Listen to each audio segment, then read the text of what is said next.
Welcome to Riders Live. Y'all know what it is. It's another episode. I'm here with the homie Debo Mac. Introduce yourself to the listeners of Riders Live, brother. What's good? Thank you for having me on the show, brother. Debo Mac, Lansing, Michigan in the building. Here to talk about my latest release, available on all digital outlets. These words are mine. That's what's up. So who did some of the production on that boy? Well, I went with three people. My homeboy Busy, this guy called Spoken Truth, and myself. I kept it real tight because I just kind of felt like the picture I was trying to get across, I was feeling the best about the beats I was getting from myself and them two other people. Okay. So are the other two producers also from Lansing?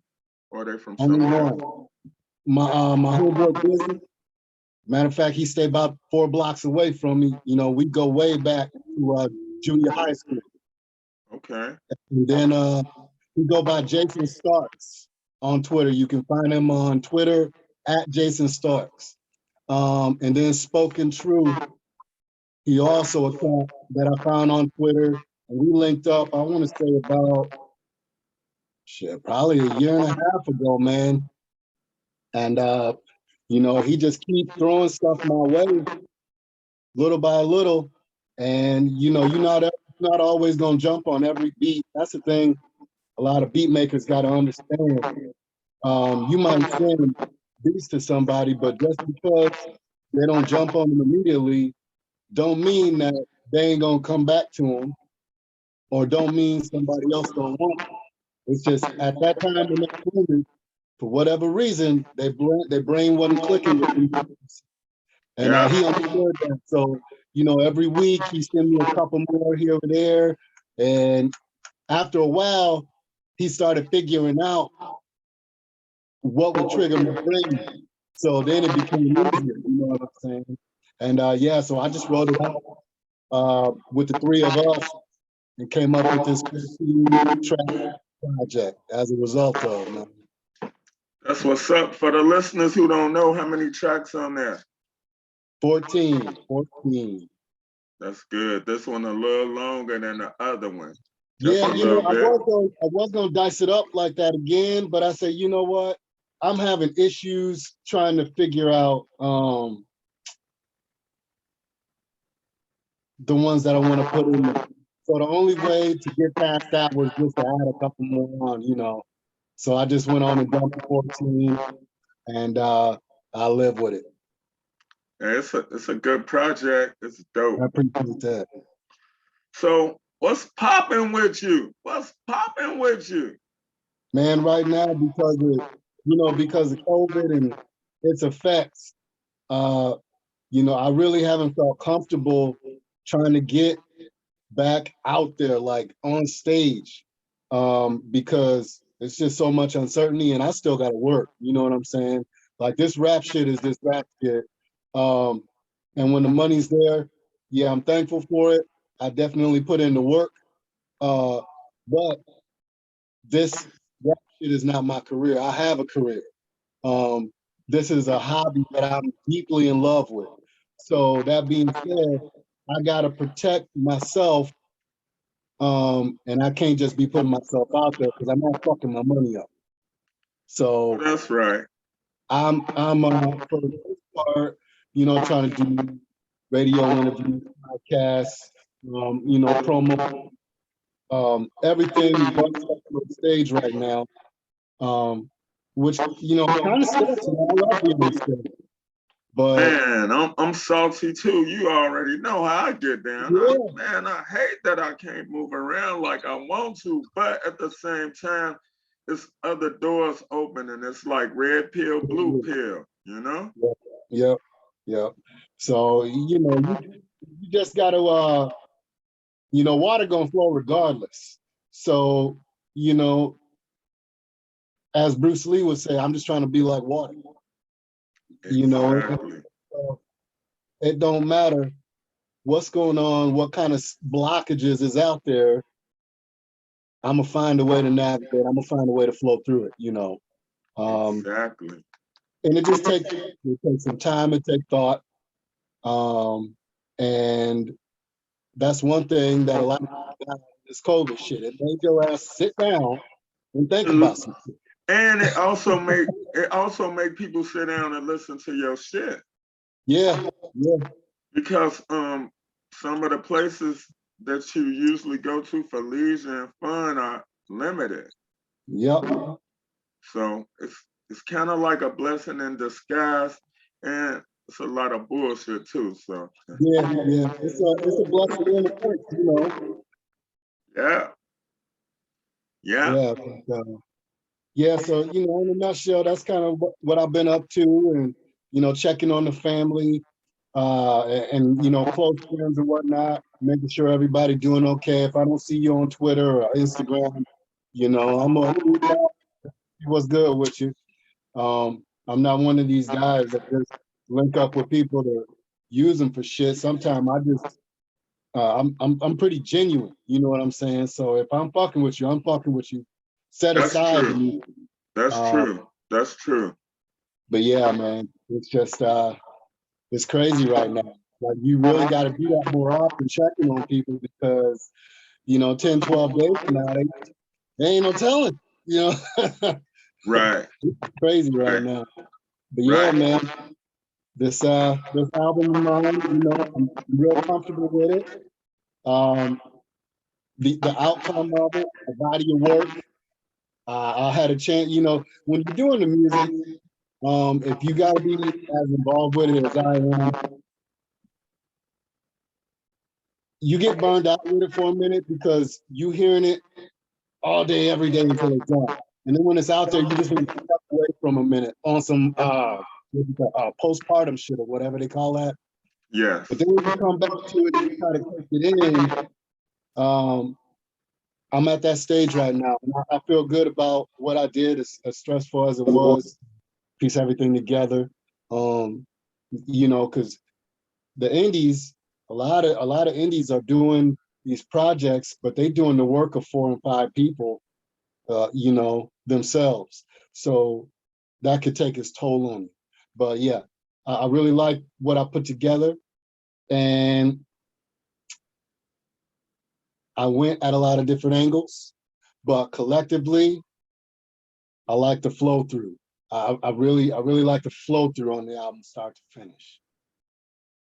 I think like with the album, it's like gumbo, but like lyrically, it's like, you know, who the fuck pissed you off?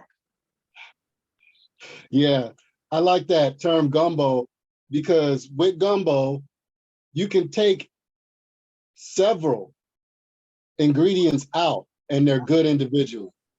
Put them together, amazing. Who don't love gumbo? You know. So yeah, that's a pretty good analysis. I didn't even think about that. But yeah, yeah. It was fun, man. Like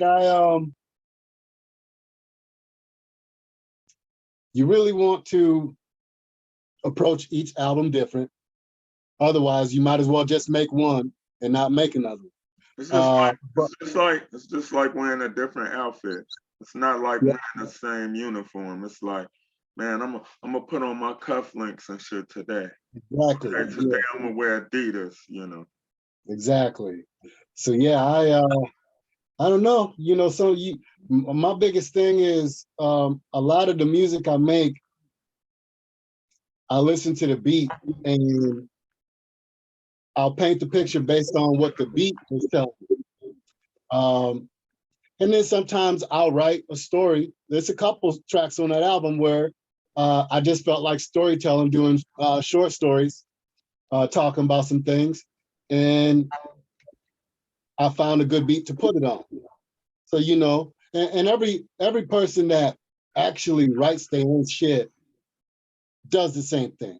If they I You write your own shit. every bit, every bit of it. I do too. Yeah. I mean to break your thought, but I understand where you're going with that shit, because you know, you wrote it. You had a certain mind state when you delivered this story to the pen and paper, when you Right. went to this place. And it's just like you walking in the mall as maybe like a teenager or something, and you see a girl and you turn your head, like that's it. That's it Yep. right there. Yep. Mhm. Yeah. So, that's one thing that each album that I do, because even as a kid, I was writing short stories.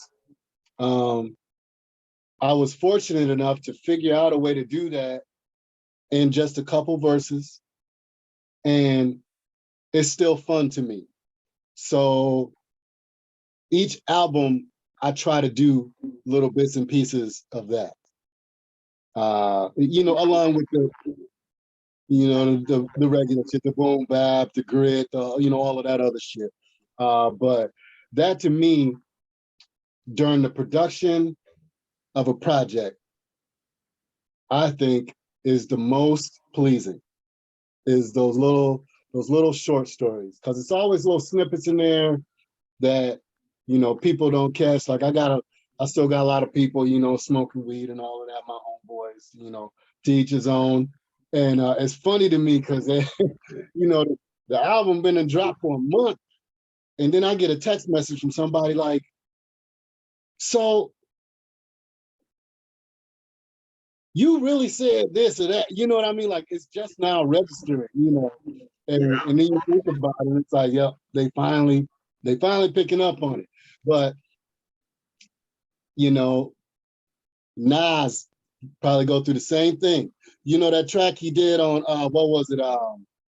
Ether, Yes. the joint where he was rapping backwards, and to this day nobody can. The rewind shit. I promise you right now, I bet a month's salary. You listen to that track right now. There's two or three things in that track that just now make sense. You know what? When I had that Stillmatic album, I was listening like, okay, just as a writer, like, okay, he going forward with it, but he baby stepping it back. And then he just putting his foot on the gas with the shit. Then he baby stepping it, then he taking it back, then he putting his fucking foot on the gas. So I was like, okay, so and it's not Illmatic, it's Stillmatic. I think he made that to, as a subliminal, like I could still wrap circles around your ass. I could wrap circles around your ass backwards. That's what I got Yeah, from it. it was a metaphor within a metaphor. Yeah, yeah, yeah. He So, he so mastered that. what do you think about Magic? Have you heard it? Ah, I'm still listening to King's Disease. Okay. One or two. And he dropped another one. It's like a black and white. Magic. That's what it is. That's Yeah. what the album Magic. is. Yeah, like I was vibing to that the other day, but I mean it's Nas, right? So it's fucking Nas, But with each album, it's a different kind of dope. And as an artist, that's what you should be going for. Just like you was talking about with the different outfits every day, Mm-hmm. you want a different kind of dope every day. And your albums are supposed to be that way. So I was vibing heavy to it, but it's one of them shits where I want to listen to it while I'm driving somewhere And so see, I can soak in everything. that's what I don't like about not being able to go on the road now, because you could sit and ride your 8 hours listening to this or Yeah, listening to that or listening to it again as a fan, not as a yeah, critic or nothing like that, just so you can consume the whole thing. It's almost like, ripping a CD apart and looking at the credits and reading it. You know what yeah. I mean? Yeah. That's what it's like on the road. For any of you artists that never do shows or leave up out of the backyard, you've been missing out. And it's really sad right now because it's going to take a minute before, you know, people can comfortably start getting back to some kind of normalcy in regards to putting Everyday shows life. together. Everyday life. Yeah. Yeah. It's I don't know, man. Everything is just so different right now. But with different comes new endeavors. So, you know, maybe this is a good thing. And it just don't seem like it right now because there are some great things that we at this point can't do. Right. And we Yeah, appreciate the things that we have. right. Not like we settling. Okay. We're gonna have a level of adaptability to this while this shit is happening. It's not gonna last forever. My only thing is I hate the fact that they keep changing their fucking position. And I hate being lied to. Bro, it's like I don't understand why it's okay for media and people with these high-seated positions to make mistakes and lie. But if we lie, we get penalized. Yeah, it's a double standard. And it's a rough one, man. Like, you know, without going off way in left field, I'm most frustrated by the approach they taking with shit, because if you just being honest, it doesn't make sense. It doesn't. It doesn't support the medicine. They making up shit every day. It's almost like they trying to build like a level of fortitude to keep Trump from running again and keep him out. A lot of people, they not fans of Trump. My thing is nobody is perfect, but That's fact. he was not one of them. That was the problem. They cannot Yeah. control him. When he said, "Hey, I don't even want to take a salary," I knew right then and there, like, yo, I'm finna handle my business. I'm finna have everybody eating. And Trump, he really shook up. He shook up society because people was making more money than they ever did. Yeah, I just talked to my homeboy Cam yesterday, and he was saying, you know, because he does photography and DJ. Right. So he was doing mad weddings, right? Like I'm, you know, I follow him on Instagram. It's every week he had another wedding, you know, stuff like that. And he was doing the before photography, during and after, all of that. Killing it, killing it. He was doing it during the end of the Obama phase and through the Trump phase, the first few years. And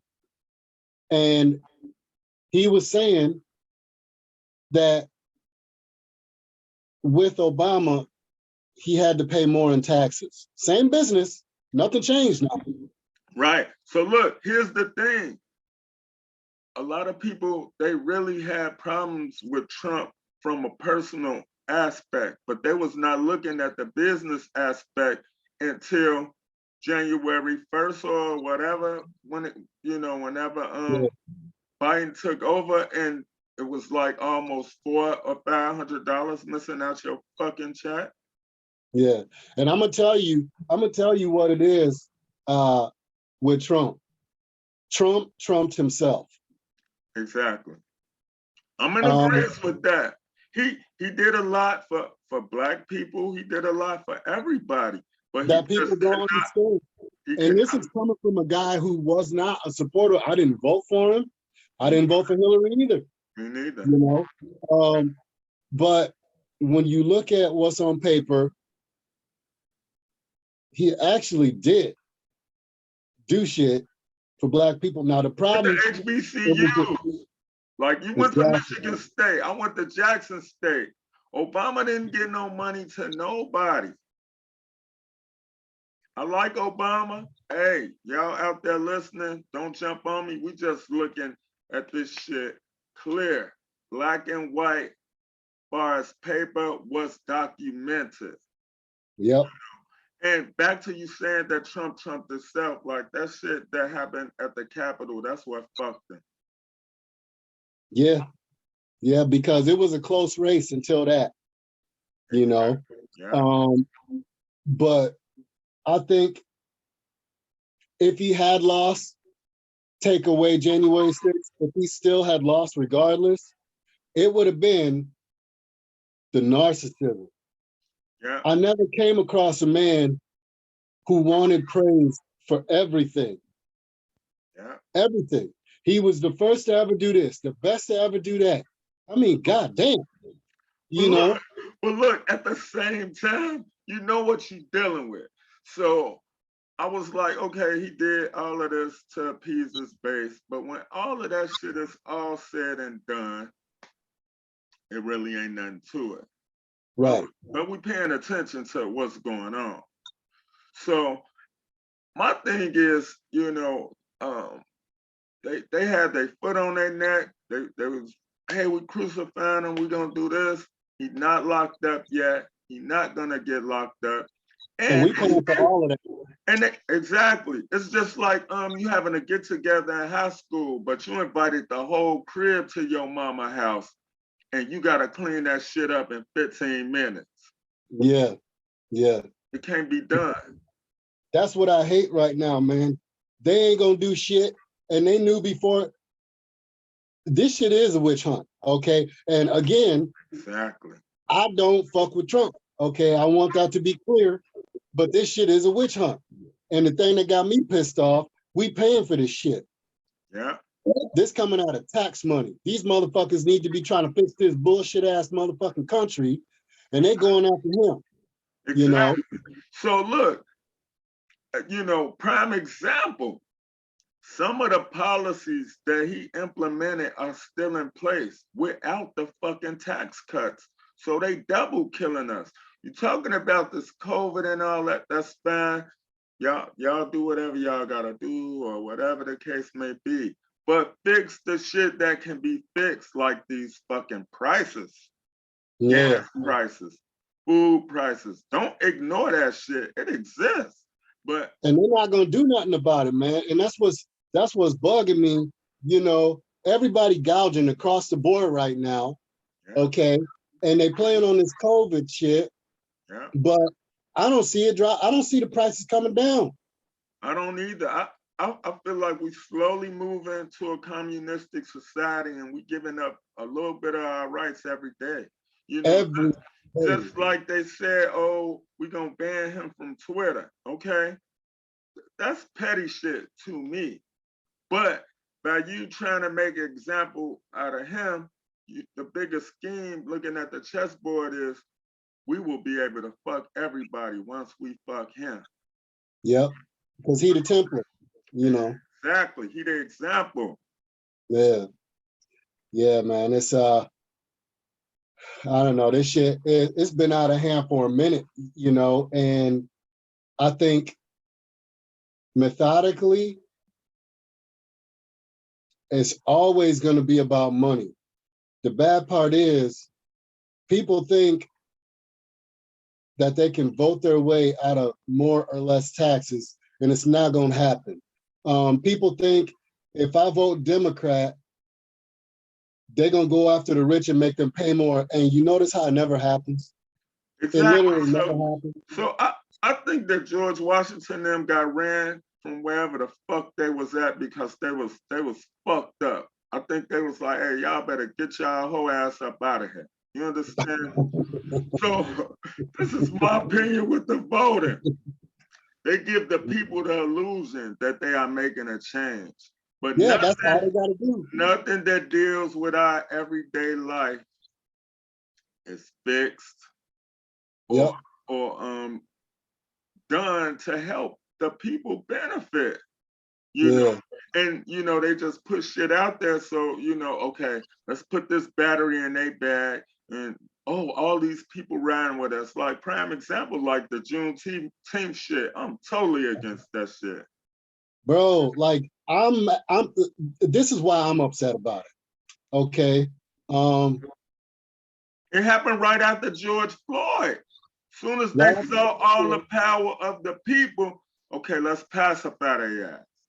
that was insult to injury though. The initial blow to me was the fact that by making it a what they call a federal holiday now, so you get that day off, Right. that affects more white people than black people. Think about it. How many, like if you to do numbers, right? Right. And you do numbers to find out how many black people get federal holidays off as opposed to white people that get federal holidays off. Very few.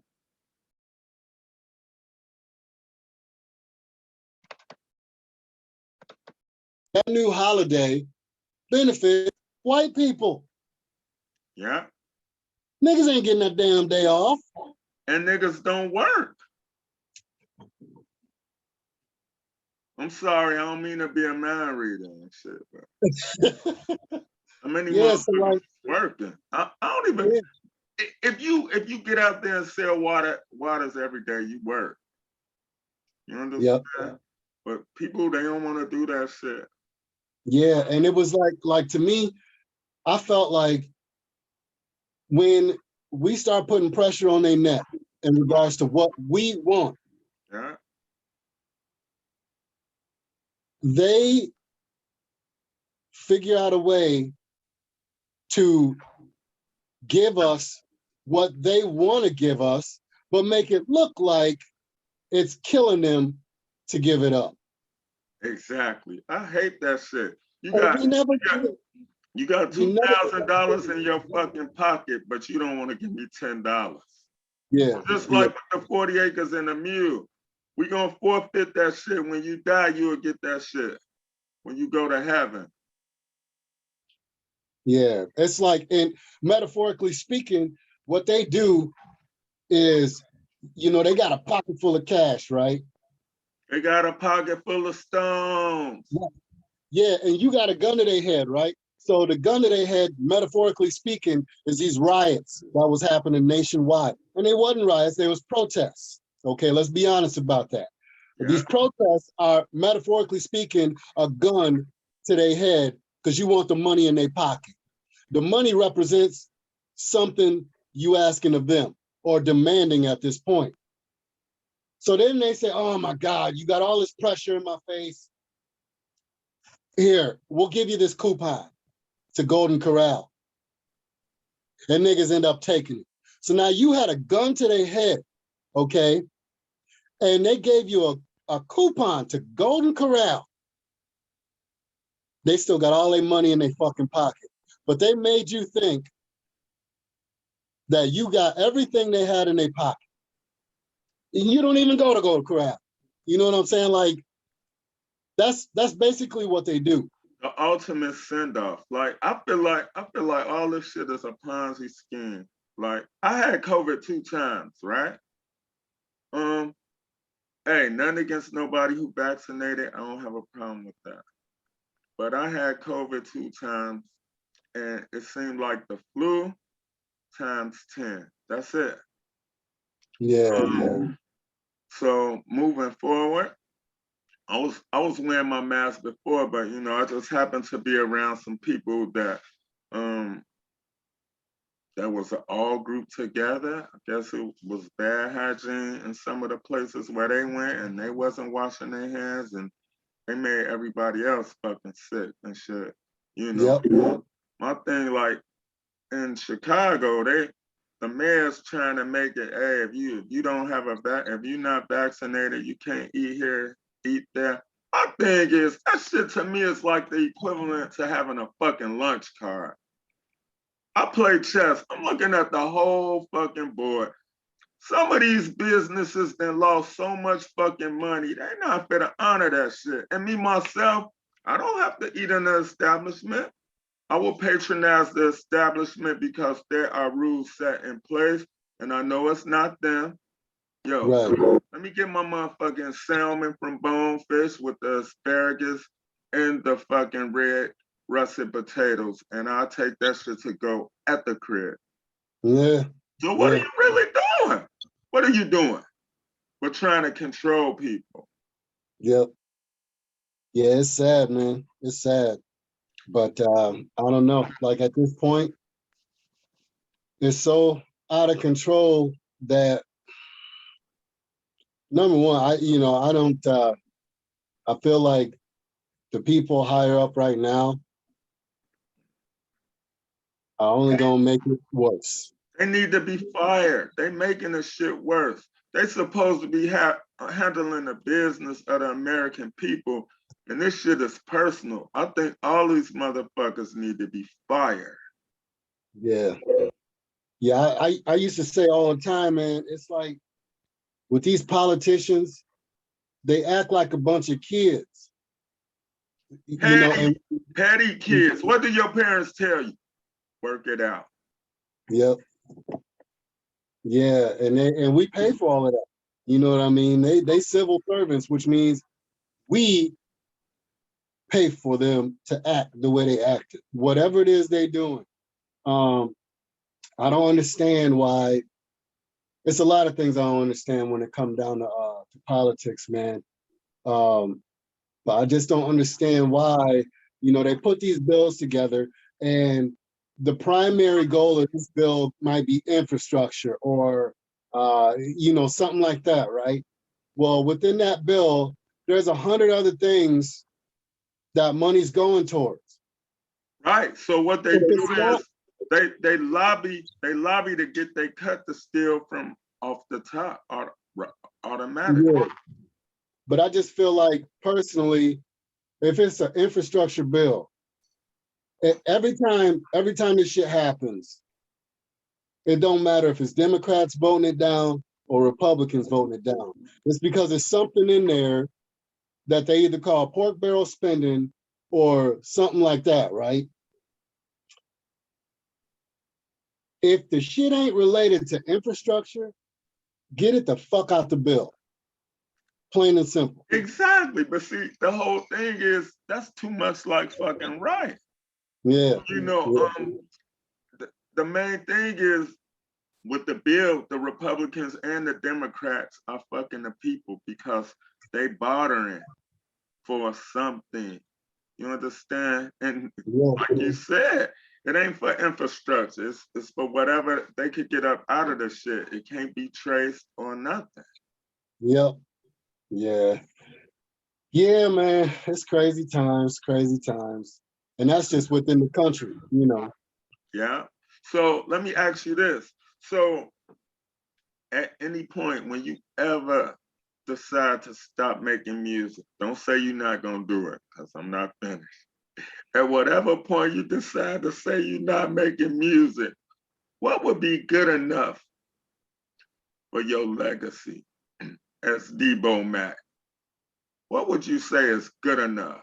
Whether it be your catalog, what would be good enough? Well, for me, when I decided that I was going to start actually making songs,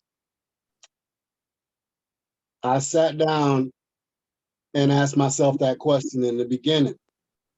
And the answer I came up with is one that I like to this day and I stick with to this day because it's the truest to me and the person that I am.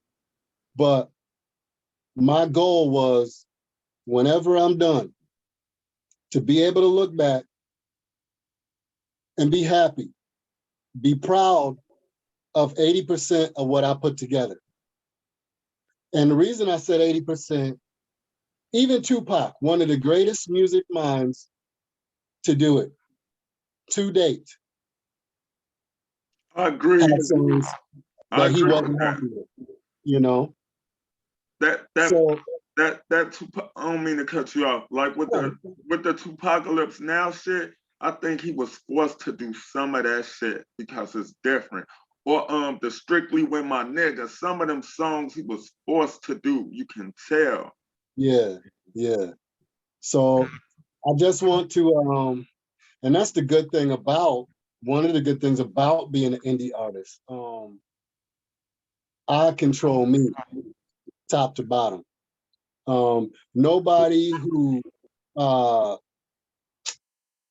supports me by way of money can tell me what the fuck I need to do. And I have my own revenue coming in, regardless on if I sell 50,000 albums or none. It's not gonna stop me from buying anything,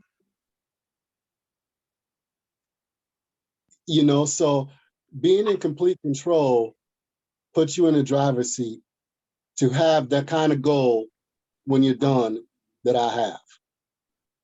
So that's to answer that question, I want to be proud of 80% of what I put together when I'm looking at it after I'm all done. Okay, that's a great answer, and I agree with you on all of those points. So, what if it's anything as an artist that you haven't accomplished? You want to say, if I'm alive for the next 10 or 15 years, that you want to accomplish, like living, I'm happening, I'm gonna do this. Living, I'm happening, I plan on doing this. Living, I'm happening. So, what are your future goals as an artist or just as a man?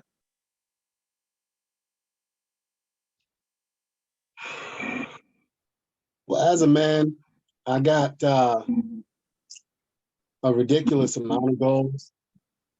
I kind of always been that way. I don't do resolutions. I do goals because I feel like resolutions are a falsity.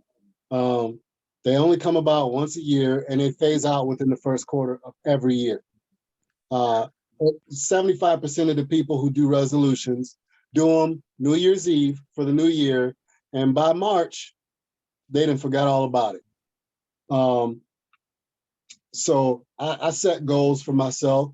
One of the biggest ones that I had last year was taking control of my mental state and identifying the problems that were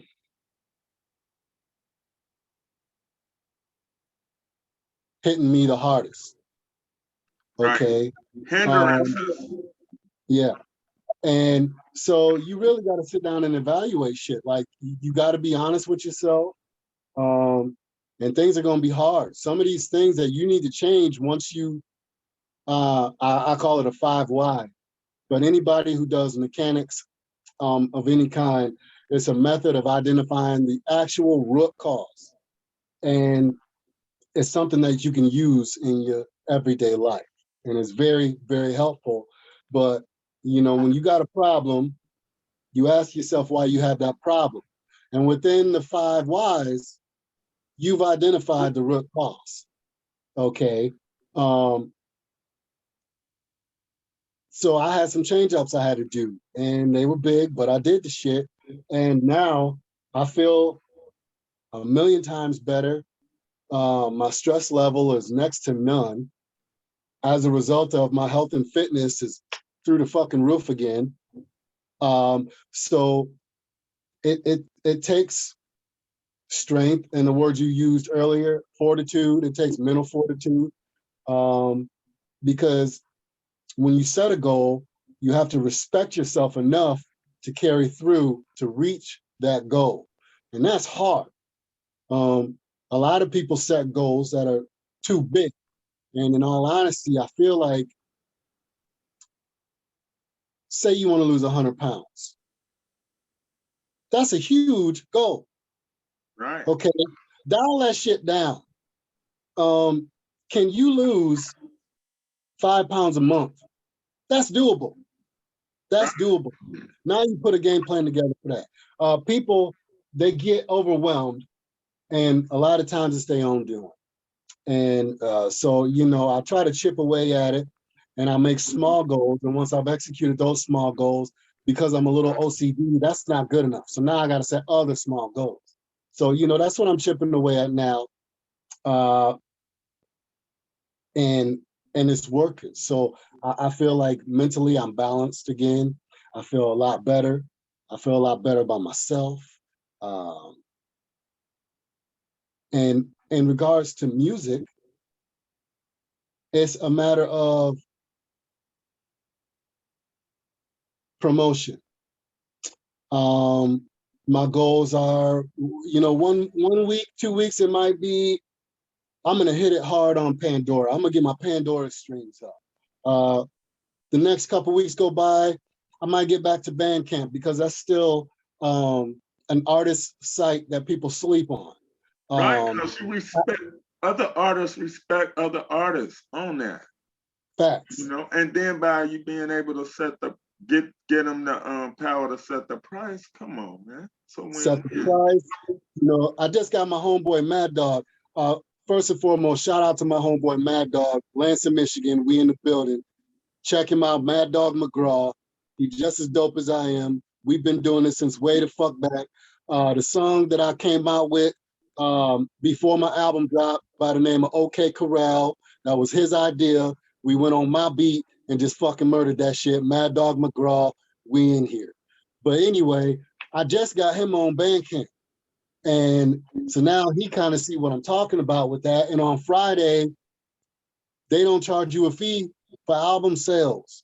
So like people really got to understand that that's a good start for people until you figure out which digital distributor is going to work best for you. You can use Bandcamp to get you by. And alongside whatever you go with when you figure it out. So yeah, like it, I have goals like that. One of my goals is to get my head out of my ass and start back making instrumentals because, I kind of tapered down with that, but I had to focus on finishing the album and making sure that I was devoting all energy needed into getting this album out. So now that that's done, I want to double back and start putting these beats together because I don't put too much money into this stuff to not be producing beats again. So I'm gonna get to that. I got a couple projects that will be coming up soon. My homeboy Dio, shout out to Winnipeg, Canada. He's working on putting his album together. I'll probably be doing the mixing and mastering on that, and making some beats for him as well. So yeah. As far as music goes, everybody wants to be heard more. Another goal that I'm gonna have going on, set aside any of the other ones, is finding more avenues to discuss my album by way of podcasts, blogs, radio. So, I spend a couple hours a day, whether I'm at work or at home, just trying to figure out the best sites for those types of things. And yeah, man, just chipping away at it. When you're doing it yourself, it's not as easy as people like to make it seem. I got a couple people who are on labels and have been fortunate enough to have help along the way. But when you are the help, it's a little complicated, man. It's a little complicated. Yes, that's true. What we was talking about before the podcast actually started, I have good ad rates. So if you want to run a commercial, the listenership is there. Without getting into it, because I just want to keep it on the low. Right. You gotta plug the plug and be the plug these days. I get you. What I'm saying, yeah, be the outlet to plug your people. Yeah.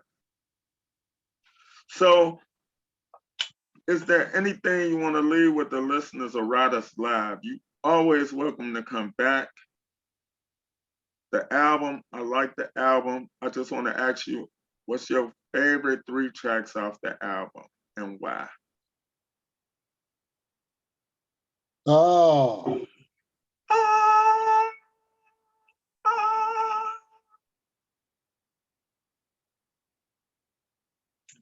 Oh man. Okay, look, I'm gonna make it simple. Pick a track that you made, and then pick a track that the other two producers made. Okay. Let me see. Let me see.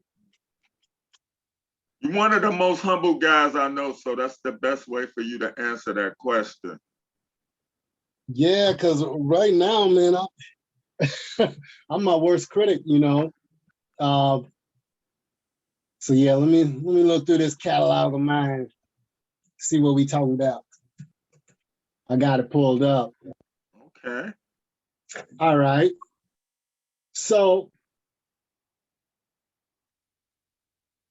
the guy by the name of Spoken Truth made an instrumental I used in a song called Hard to Breathe. Okay.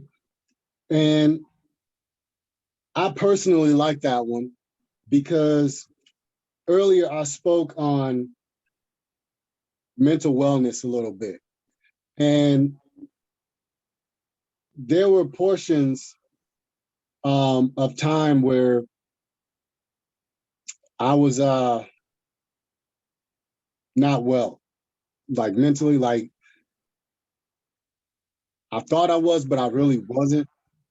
Right. And so I was trying to write, but nothing was coming out right. And if it was coming out, it was dark. Right. And I don't really, that's not really me, you know. So I was throwing away a lot of material because I was beating myself up and I didn't know what was going on. And it was really because I wasn't being honest with myself. Right. Because especially as Black men, Yes. you might have a problem, but you might not want to admit it because Yeah. of pride. Yeah. So, you know, I snapped out of it. And Hard to Breathe kind of dials in on that a little bit. The name of the song was worded that way for a reason. And when he That's sent one. me that instrumental, That's one of my favorites. yeah, when he sent me that instrumental, it was like, how the fuck did you know I needed this right now? Literally right now. I wrote that song that night in like an hour.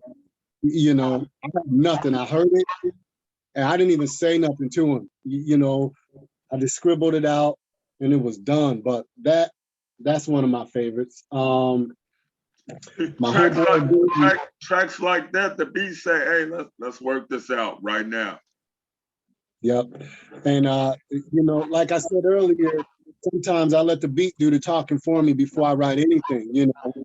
And he sent that and it was like the beat said, nigga, I'm here now. You know what I'm saying? So I just started going with it.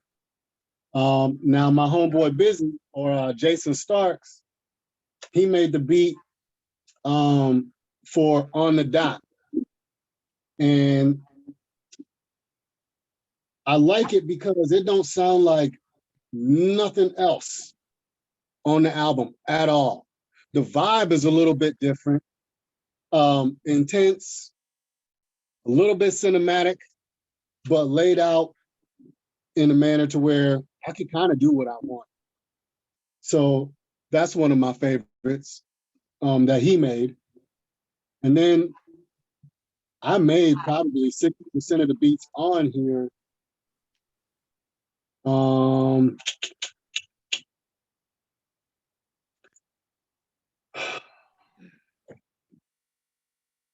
Maybe I like For My People because that's kind of on some Positive. And yeah. hey, wake your ass up. You know. Yeah. But it's kind of like smooth, like on some pimp shit kind of smooth, you know. Yeah. But I think if I'm to be dead honest about it, out of the ones that I made, I probably like Swerve. I like swerving too, because I was like, damn, this different.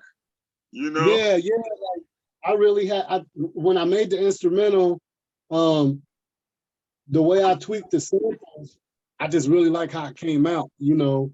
Mm-hmm. And so yeah, I'll probably go with that one for the one that I did. Okay. So I would say On the Dot, Swerving, and Hard to Breathe. Okay. Almost. But you ask me 5 minutes from now, it might be 3 different ones. It be like that sometimes because Yeah. it depends on the mood that you in. Because different tracks take you to different places, especially after they done. Right, You know, right. sometimes I'll be like, damn, I made this shit. What the fuck? Like, damn, I got this. Like, Yeah. wow, I didn't do this. Yep. So Yeah. if anybody wanted to get production from you, how can they do it? Instagram. I made it easy. If you go to Twitter, look for @DeboMac on Twitter, and you go to my bio. In my bio is a link. That link takes you to my flow page, which has anywhere you can find me on the fucking internet. Right. My music.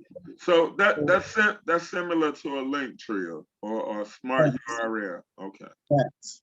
For the Yeah, people so that's listening, Twitter @DeboMac. yeah, so you go there and that's the best approach you can take. Because not everybody probably gonna have some of these sites. Who knows? But it's got my email address in there. It's got other sites you can find me on, and a lot of different places you can find my music. Primarily Tidal. I really been pushing Tidal because people don't understand. Um, Title it pays. takes, Title it pays takes the exactly. most.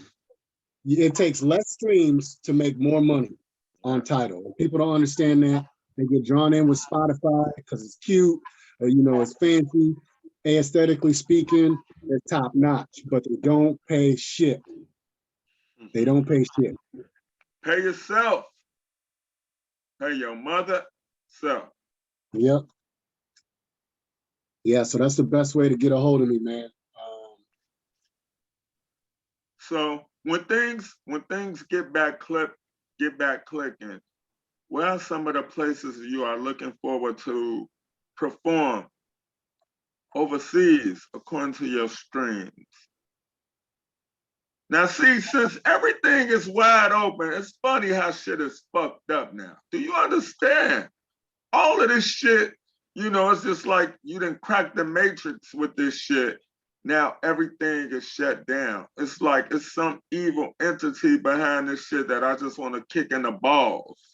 Right, right. That's what it feels like, little by little, especially with all these damn strands coming out, these variants and shit. Right? This shit, to me, just in my opinion, this shit sound like a Ponzi scheme. Whoever came up with this shit, they didn't think it all the way the fuck through, you know. Or they did, and it's happening exactly how they want, and they're making millions off of it. It's all I'm about sorry, billions. it's all about the money because the vaccine is a form of drugs. They charging the insurance companies for this. You know what I'm saying? Yeah. So they got, and I think since they got a taste of the dispensary money, they just said some little goofy motherfucker said, what if we put everybody at risk or just told them that they're at risk? Just think about the money we can make, you know. And Especially if you keep telling them that. Yeah. right, and then they got so many weapons. You got the internet, you got Instagram, Facebook. So I think like News, you know. I think they call Facebook in the office like, look, this our plan. You need to help us get Trump out. Woo wop de bam and woo woo woo woo. We'll give you blase blase. For it to be such a bad time, and ever since I've been living, safety has been paramount. But right now, it's all about money. I would feel more comfortable if they said, hey, if you don't take this, you will die. Just say that shit. But since you too fucking stupid and you think the lie can just grow and fester, I'm gonna use my deductive reasoning and logical common sense to do what's best for me. Right. I don't have to sit down in the fucking restaurant. I could cook. I was raised off fucking salami and eggs on salami, mayonnaise, and bread that tastes good. I don't need nobody cooking my shit. Facts. Give me some boxes of cereal. Fuck y'all. Yeah.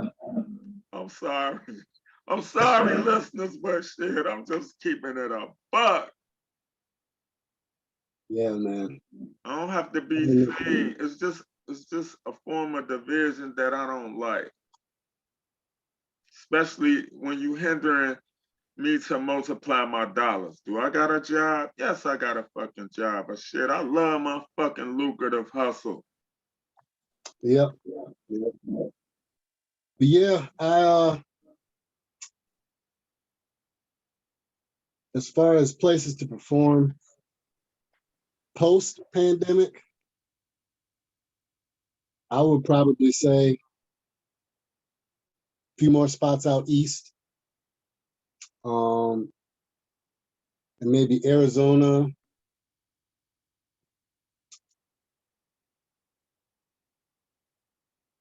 Cali. Arizona is nice, and I'm gonna tell you two other markets that got phenomenal hip hop scenes: Utah and Connecticut. I can see that in Connecticut because I did shows in Massachusetts, and Boston is lit. you got to go to Worcester. Like, people don't understand Worcester is bigger than Boston.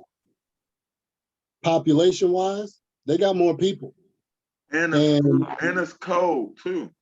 The vibe is dope as hell, man. Like, I've been there a few times, man. And when I did shows out east, it was the first time in a long time, man, where I felt like I was at home, like my music was at home.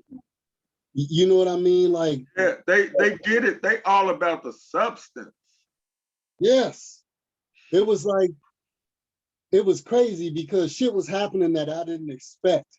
I'm on stage and the vibe I was getting after I said this or said that, I'm like, what the, like the way they was immediately acting threw me off because I'm used to being in front of crowds where everybody just wants to stand there and look at you. Ain't nobody even moving. They act like they don't know what to do with their fucking arms. Like, nigga, this is a hip hop show. Like, Yeah. what the fuck, But yeah, it was like, they got it. They just got it. And it was dope as hell, man. It really was. I got mad love out that way. And I do every time I go out there. I know a lot of people.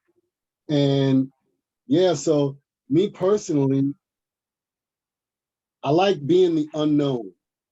Because that gives me a fair shot. When people feel like they know you, they feel like they don't have to support you as much. But when you're I think that's mostly at home. Because when you move around, it's over with. because you're the unknown. Yeah. And yeah, so I would have to say anywhere outside of my state, which is Michigan. I've done a lot of shows in the tri-state area. It'd be nice to do some shows in Illinois. I'd like to get back to Minnesota and Wisconsin as well. I'd love to go back there because I had a lot of fun in Minnesota. A lot of fun in Minnesota doing shows there. But yeah, I think my number one would be shows out east again. Right. I agree. Buffalo is good too. That's good. That's another good market. Philly too. So Yep. we're gonna drop the mic on Riders Live. So what is something you want to leave with the listeners? I think I'm gonna say the same thing because I feel like it's the most important thing to say to any artist that really wants to do this music or is already doing this music. Please do yourself a favor and make sure that you have a steady source of income outside of music. This will make it to where you control the music you make because you're not desperate. I think once we become desperate, people are allowed to control us. And once they control you, your music changes and it's affected. And then it in turn affects you. So I feel like the minute people get that outside source of steady revenue, number one, you're gonna see who is really about this music life. It's the ones that keep doing it regardless, number one. And number two, I think there will be more meaningful music being made that doesn't so much have the factor of everything that you're hearing already, because people are desperate and think music is the only avenue they have. You know what I'm saying? So I think I would walk away saying that right there. Okay, that's what's up. Y'all heard it live from Debo Mack on Riders Live. This has been another episode. Peace.